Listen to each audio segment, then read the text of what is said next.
entreprise et à mettre en place les solutions les plus adéquates pour vous maintenir en bonne santé financière. Concernant le personnel que j'ai cité ici en ressources humaines, le personnel, si vous avez des salariés, il a été également particulièrement mobilisé dans des nouveaux modes de travail.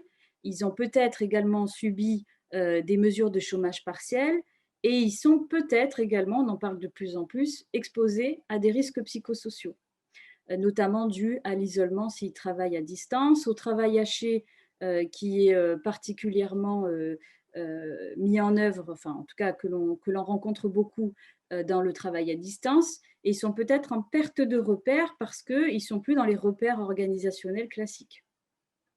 Ils méritent donc la plus grande attention de votre part pour pouvoir être prêts au moment de la relance, pour que vous puissiez les mobiliser dans l'intérêt de la production et dans l'intérêt du maintien de l'emploi au moment de la relance de votre activité. L'offre, de son côté, elle est très importante. Pourquoi? Parce que si je reviens à ce que je vous ai dit tout à l'heure, il y a des changements dans la demande, dans les attentes de vos clientèles. L'offre doit s'adapter. Elle doit s'adapter, se mettre en adéquation avec cette nouvelle demande, ou en tout cas à cette mutation de la demande. Quand je dis l'offre, c'est à la fois les produits-services, mais comme on l'a vu tout à l'heure, c'est peut-être aussi la distribution, notamment via le web. Si jusqu'ici vous étiez sur d'autres canaux plutôt physiques, la demande ayant changé, se reportant sur Internet, vous avez tout intérêt à modifier votre offre pour qu'elle aussi soit distribuée via le web, en e-commerce. Elle est également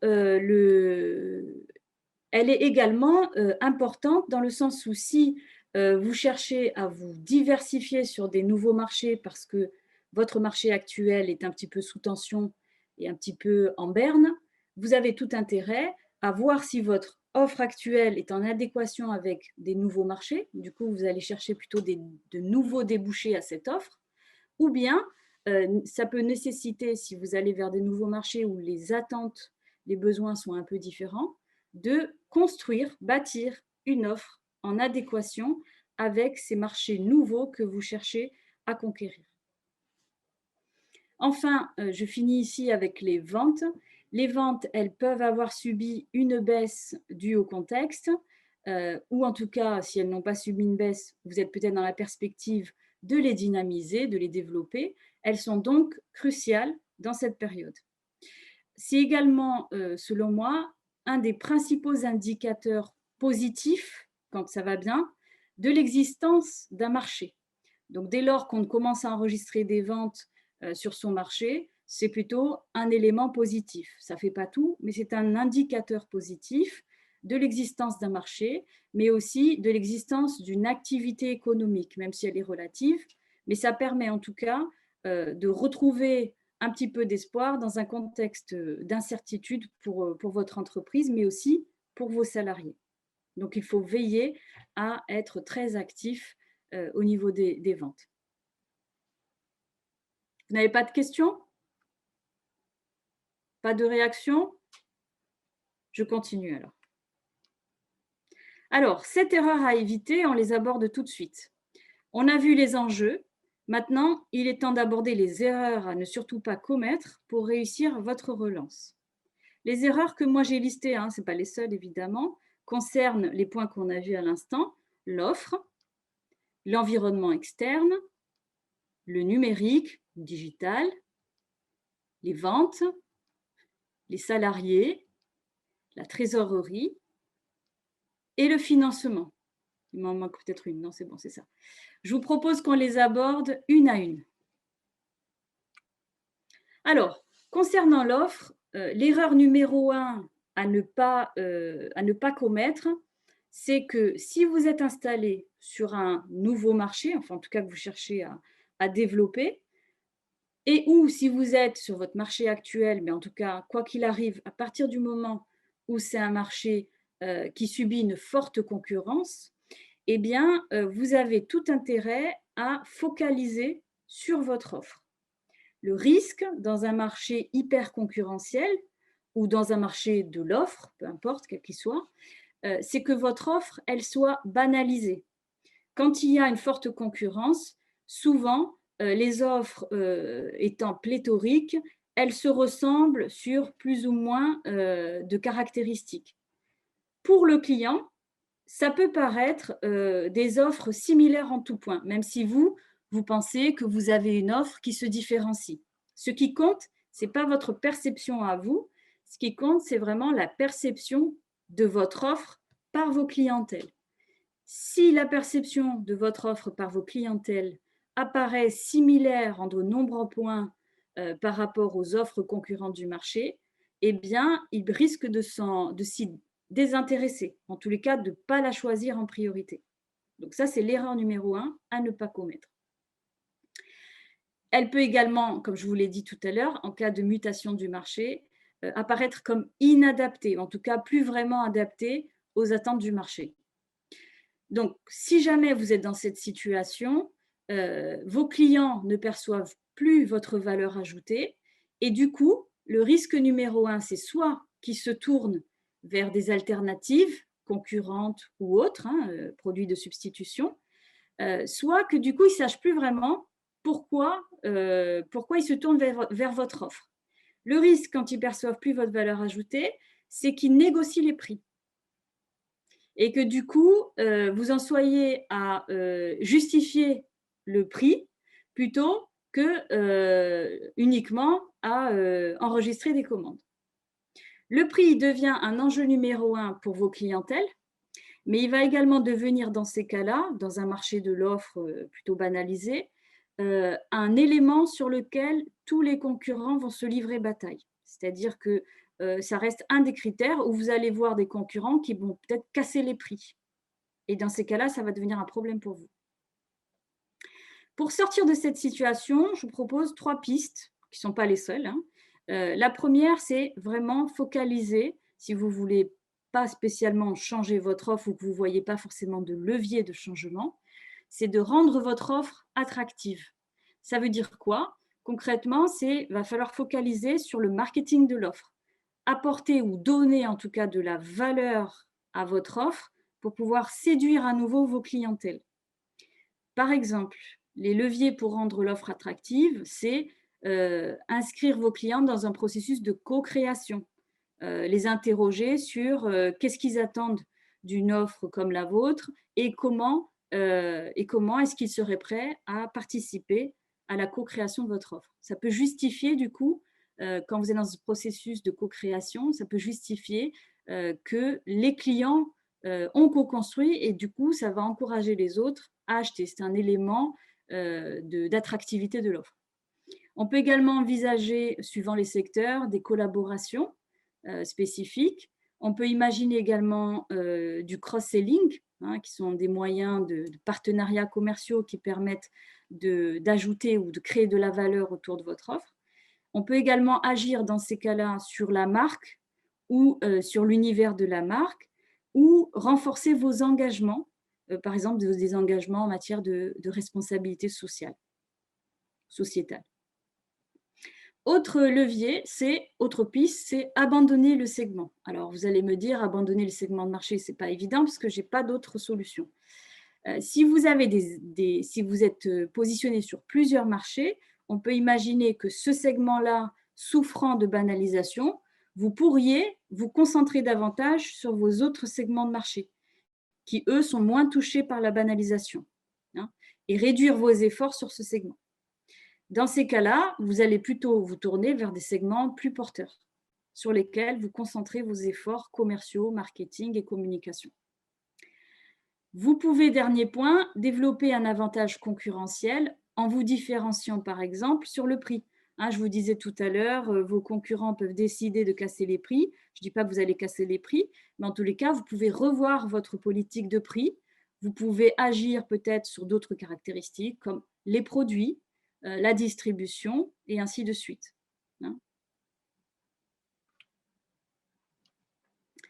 Deuxième erreur à éviter, c'est l'environnement externe. Je vous en ai parlé un petit peu tout à l'heure.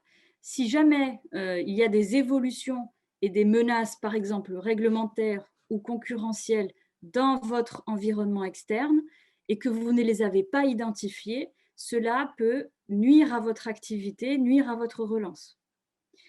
Ça peut avoir un impact sur votre compétitivité. Ça veut dire quoi? Ça veut dire que vous allez du coup être moins en capacité de déterminer ce qui se passe autour de vous et du coup, ça peut avoir un impact sur votre capacité à être plus concurrentiel que les autres, à gagner plus de parts de marché que les autres. Donc c'est important d'être en vigilance par rapport à ce qui se passe autour de votre entreprise.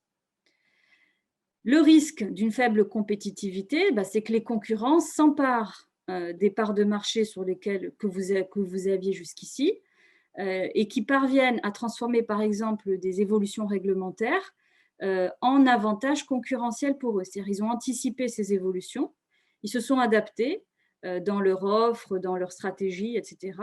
Et du coup, ils arrivent à en faire un atout pour leur développement.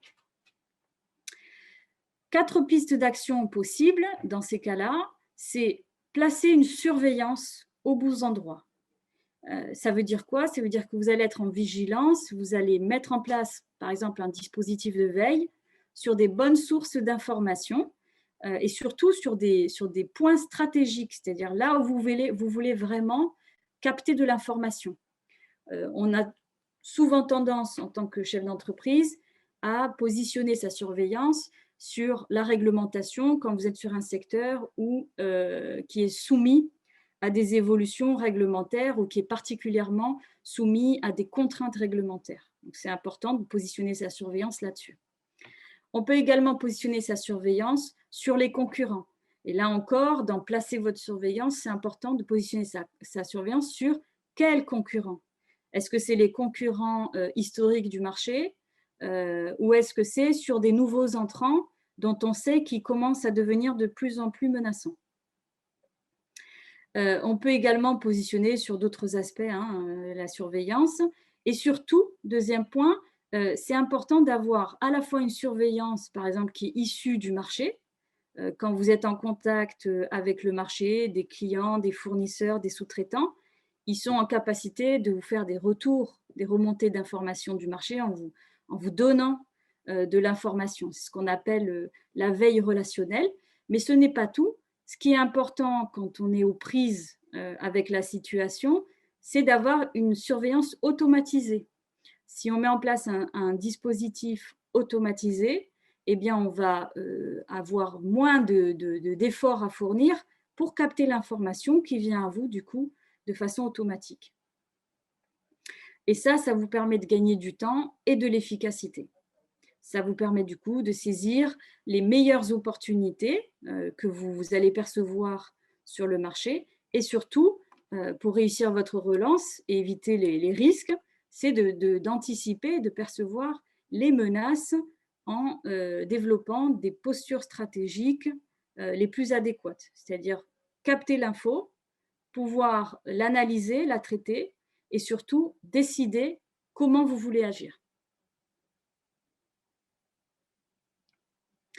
Troisième point important, c'est, et erreur à ne pas faire dans le cadre de la relance, c'est le numérique. Je vais surtout vous parler du digital, un peu moins de la transformation numérique, c'est-à-dire en termes d'application métier, etc. etc. J'ai pas assez d'informations sur votre activité pour avoir un discours assez pertinent sur le sujet. Pour être plus pertinent, il faudrait en savoir plus sur votre activité, donc n'hésitez pas à m'interpeller là-dessus. Alors, pour ce qui concerne le digital, quand il n'est pas vraiment investi par votre entreprise, parce que vous n'avez pas les moyens, parce que vous n'avez pas le temps, parce que vous n'avez pas les compétences ou le budget, alors que dans le même temps, si vous voyez que les usages du marché augmentent, le risque, quand on a une présence Internet limitée, c'est que vos clientèles ne vous voient pas. Si votre clientèle sur Internet cherche une solution qui se rapporte à votre offre, à laquelle votre offre apporte une réponse, sur Internet, elle va chercher les principaux mots-clés et elle ne va pas voir votre offre, elle va voir l'offre concurrente qui va apparaître en priorité. Et au bout d'un moment, même si elle compare les offres sur le web, eh bien, il se peut qu'elle abandonne à quelques comparatifs d'offres concurrentes. Donc, ils n'ont pas accès à votre offre et du coup, seuls ceux qui ont entendu parler de vous, par exemple votre nom d'entreprise ou à qui on a recommandé spécifiquement votre offre, ce seront les seuls qui vont pouvoir vous trouver et surtout, si vous n'êtes vraiment pas visible, qui vont devoir fournir des efforts importants pour vous trouver. Donc, il faut vraiment qu'ils soient motivés à vous trouver. Et du coup, ça implique que vous n'allez toucher qu'une partie de votre marché, ceux qui ont déjà entendu parler de vous, ceux que moi j'ai nommés ici les initiés, quoi. Donc, il y a toute une partie de votre marché à qui vous pourriez vous adresser et qui, du coup, n'a pas accès à vous. 3 pistes possibles, si on veut agir, c'est faciliter le parcours client. Pourquoi? Parce qu'en fait, le digital, ça peut représenter un canal important pour vous, un levier important de visibilité, de commerce, etc. Mais ce n'est peut-être pas le seul. Peut-être qu'aujourd'hui, vous adressez vos clientèles à travers d'autres canaux qui sont des canaux plutôt physiques. Et dans ces cas-là, vous vous posez la question de l'intérêt d'investir dans le numérique et dans le digital. Moi, ce que j'aurais envie de vous conseiller, c'est envisager plutôt le parcours du client sur les différents canaux et demandez-vous comment fluidifier, comment simplifier le parcours de vos clients au moment où ils arrivent sur le web pour qu'il y ait le moins d'irritants possible et pour qu'il y ait le moins de désengagement vis-à-vis de votre offre. Deuxième élément, c'est maîtriser du coup les autres canaux. Si vous n'êtes pas suffisamment actif sur Internet parce que vous n'en avez pas les moyens, c'est important, donc vous allez quand même l'investir, mais surtout, vous allez maîtriser les autres canaux si ce sont des canaux beaucoup plus pertinents pour adresser votre clientèle. Quand je dis des canaux d'acquisition pertinents, ça signifie que vous vous êtes assuré à l'avance que vos clients utilisent ces canaux pour acheter, s'informer, trouver l'information, décider dans leur prise de décision d'achat. Troisième piste, c'est investir sur les leviers accessibles et prioritaires sur Internet. Ça veut dire que si on n'a pas tout de suite les moyens d'investir dans le numérique pour la relance, on va peut-être se focaliser sur ce qui est le plus facile pour vous, ce qui est le plus accessible pour vous avec les moyens que vous avez. Donc, par exemple, agir sur Google My Business pour mettre à jour votre fiche, pour que tous les éléments d'information soient visibles et que du coup, on puisse facilement au moins être rassuré dans notre parcours client que vous existez bien et qu'on a la bonne information. On peut également agir avec un minimum de moyens sur les réseaux sociaux, sans envisager tout de suite un retournement vers le digital si vous n'en avez pas forcément les moyens. Alors, je ne parle pas des emailing, etc., mais ça fait également partie de ce que je vous disais tout à l'heure, les canaux d'acquisition. Quatrième erreur à éviter sur les ventes, si, comme je vous le disais, vous rencontrez sur votre marché une mutation ou un report de la demande de vos clients dans le temps ou sur d'autres canaux, j'y reviens pas, les ventes risquent d'en pâtir, risquent d'être mises à mal. Du coup, ça impacte votre performance commerciale qui peut être perçue dans votre cas comme insuffisante. La performance commerciale insuffisante, elle peut avoir un lien avec l'efficacité de la prospection commerciale. Elle peut avoir un lien avec le niveau du chiffre d'affaires. Elle peut avoir un lien avec le niveau des marges qui peuvent avoir subi une érosion. Elles peuvent avoir un rapport avec la conquête commerciale, c'est-à-dire vous n'arrivez pas à suffisamment développer des nouveaux clients, capter des nouveaux clients. Et du coup, ça va impacter votre équilibre ou le développement de votre activité. Ça. Pour dégager suffisamment de rentabilité et de croissance, on a, au niveau des ventes, on a 3 pistes. On peut agir sur mieux orienter votre prospection. Ça, c'est le conseil numéro 1 que je peux vous donner, parce que pour renouer vite avec la relance et la croissance et enregistrer rapidement des ventes, il s'agit surtout de concentrer, focaliser la prospection. Plutôt que d'essayer de toucher un maximum de marchés et de clients, le mieux à faire dans cette situation pour vite renouer avec le chiffre d'affaires, c'est de focaliser la prospection sur les bonnes cibles. Les bonnes cibles, c'est des cibles qui sont le plus accessibles pour vous, c'est-à-dire que vous n'aurez aucun mal auxquelles vous aurez moins de mal à accéder et qui sont, par exemple, fortement génératrices de chiffre d'affaires. Donc, c'est ces cibles-là qu'il va falloir chercher à développer rapidement pour pouvoir renouer avec des commandes. Pour ça, pour bien orienter la prospection, il faut être au point sur quel est le profil de vos clients, quels sont les clients qu'on peut juger comme étant des bonnes cibles pour vous. Ensuite, on va choisir les bons canaux de vente. Là encore, je reviens un peu sur ce que je vous ai dit.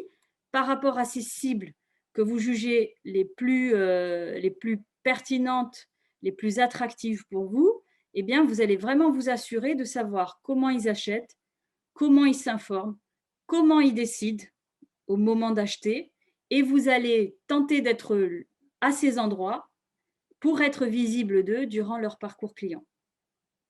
Et vous allez enfin exercer vos forces communication, marketing et commerciale en priorité et de façon constante et régulière sur eux.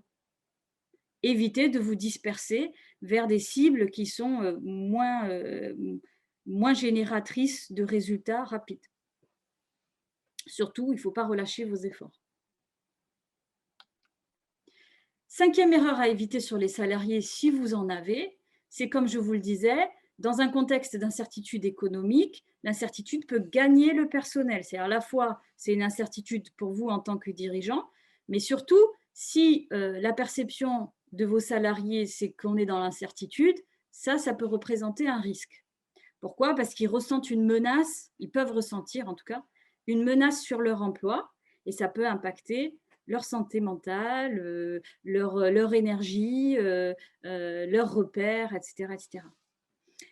Donc, ce qui est important, c'est d'agir sur une posture stratégique, partagée, claire, sur laquelle vos salariés peuvent se retrouver.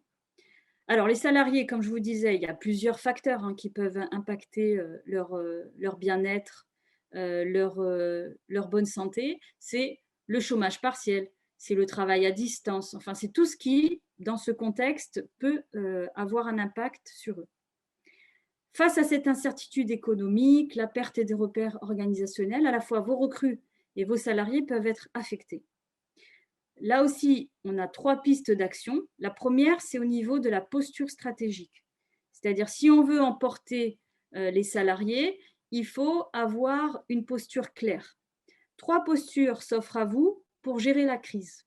1, c'est soit décider de refuser ce qui se passe, refuser la fatalité, et du coup, s'engager fortement dans des actions et dans une posture stratégique adéquate qui fonctionne.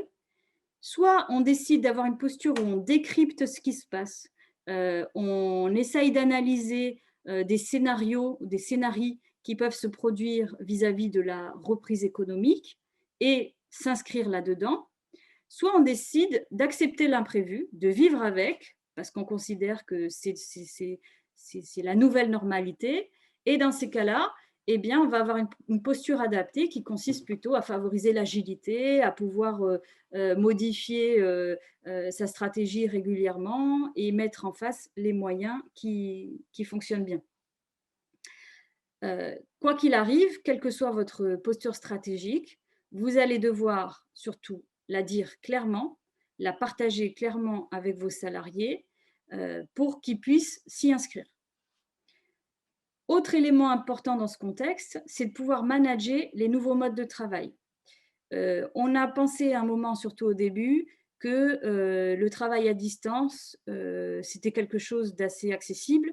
finalement, on se rend compte des effets que ça peut avoir sur le plan du moral, de l'organisation, des rythmes. Du coup, il faut surtout être vigilant surtout quand ça s'inscrit dans le temps, à fixer des règles de fonctionnement et une organisation et s'assurer de faire des points réguliers pour suivre les collaborateurs à distance. Le dernier point sur ce sujet, c'est surtout d'engager et d'impliquer vos salariés dans ce contexte. Ça vaut tout le temps, mais en particulier dans ce contexte et pour favoriser la relance, vous devez agir sur les leviers de satisfaction et de motivation au travail parce que ce ne sont pas des éléments qui se décrètent. Si vos salariés ont subi les effets du travail à distance et que ça a un impact négatif sur eux, eh bien, il faut essayer de les remobiliser en direction de la relance.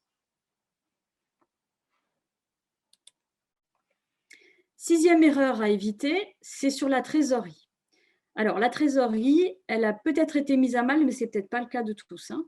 Dans le cas où elle est mise à mal, vous avez peut-être subi des décalages de flux de trésorerie, ou vous subissez peut-être actuellement.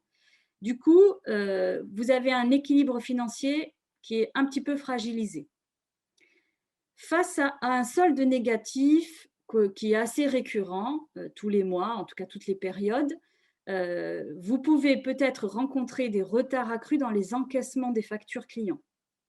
Si à la fois on a des reports de la demande client, des reports de décision d'achat, hein, et que du coup, eh bien, vous avez du mal à avoir des règlements clients. En même temps, vous pouvez, si vous avez des stocks, avoir un effet sur la rotation des stocks qui, du coup, ne se fait pas à un rythme suffisant, tout en cherchant quand même, hein, parce que c'est important, à régler vos dettes à court terme de façon rapide, prompte, alors vous pouvez être dans une situation où la trésorerie est très tendue. Vous avez 4 pistes pour bien gérer et maîtriser votre trésorerie dans ce contexte.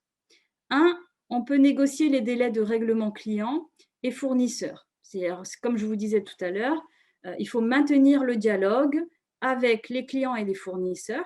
Si on maintient le dialogue, il n'y a pas de raison qu'on ne parle pas également des règlements et que du coup, on ne puisse pas trouver des solutions pour justement ne pas se trouver dans une situation de trésorerie négative. Vous pouvez également mobiliser les créances en faisant de la relance ou en demandant des autorisations de découvert. Vous pouvez également agir, si vous êtes concerné, hein, par une optimisation au niveau de la gestion des stocks, la rotation. Et également, si vous êtes dans cette situation, parce qu'on a beaucoup parlé de solde négatif, mais il se peut également qu'on soit dans une situation de trésorerie excédentaire. Et dans ces cas-là, il est toujours judicieux, je vous en parle quand même, de procéder à des bons placements. Dernier point sur le financement, l'erreur numéro 7, c'est que vous avez peut-être bénéficié d'un prêt garanti par l'État ou d'autres prêts Covid durant la période. Ce sont des outils efficaces, certes, pour faire face aux besoins urgents peut-être concernant la trésorerie, mais ils ont probablement eu pour effet d'affecter votre capacité d'emprunt. Si c'est le cas, le risque quand on restreint son panier de financement, parce que du coup on est un petit peu impacté, c'est que ça nuise à la fois à la pérennité de l'activité et des emplois. Vous avez 3 pistes pour agir sur le plan de financement de votre entreprise et donc plutôt chercher à diversifier les sources de financement, qui est plutôt une bonne pratique. Vous pouvez, étape numéro 1, chiffrer et déterminer votre besoin en financement. C'est la première étape. Vous demandez à évaluer votre besoin, vous essayez de le chiffrer précisément et ça va vous permettre de maintenir ou développer votre entreprise. Il y a peut-être des investissements que vous voulez faire, par exemple sur le numérique, mais que vous ne savez pas comment financer. Eh bien, la première étape, c'est d'évaluer. Deuxième étape, vous allez vous demander par quel dispositif, autre que les prêts, vous allez pouvoir financer ce besoin en financement ou ces projets de développement. Donc, ça dépend. Vous avez plusieurs types de dispositifs. Ça dépend de la situation de votre entreprise. Ça dépend de vos projets de développement ou de vos projets à financer. Et ça dépendra de vos enjeux. En fonction de ces éléments, vous allez pouvoir déterminer les dispositifs les plus adaptés à vous. Enfin, à partir du moment où vous avez identifié les bons dispositifs et qu'ils dépendent d'un type de financeur, vous allez devoir adapter votre argumentation à ce financeur, c'est-à-dire présenter votre projet, votre situation, en adaptant votre discours, vos arguments au financeur, à ce à quoi il est sensible. Chaque financeur ayant sa propre grille de lecture, ses propres critères de sélection des projets et des dossiers d'entreprise. Donc, à vous de vous adapter.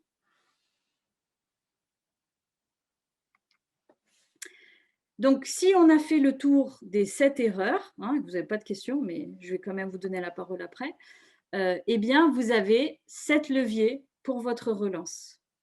Les 7 leviers les plus pertinents pour votre relance et parmi lesquels, évidemment, vous allez fixer des priorités, c'est l'offre, c'est l'environnement externe, c'est le numérique, ce sont les ventes, les salariés si vous en avez, ou si vous tentez d'en recruter, ou vous êtes dans la perspective d'embaucher, la trésorerie et le financement.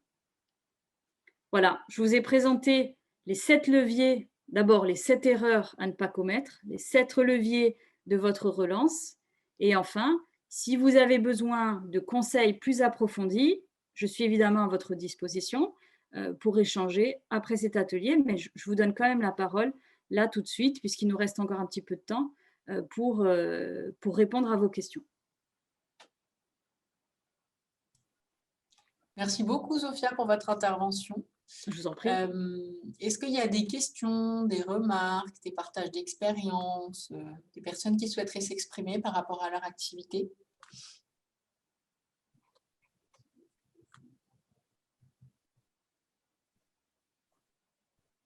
Bon, bah, je pense que ça devait être très, très clair. S'il y en a qui n'ont pas de micro, n'hésitez pas à les mettre dans le chat.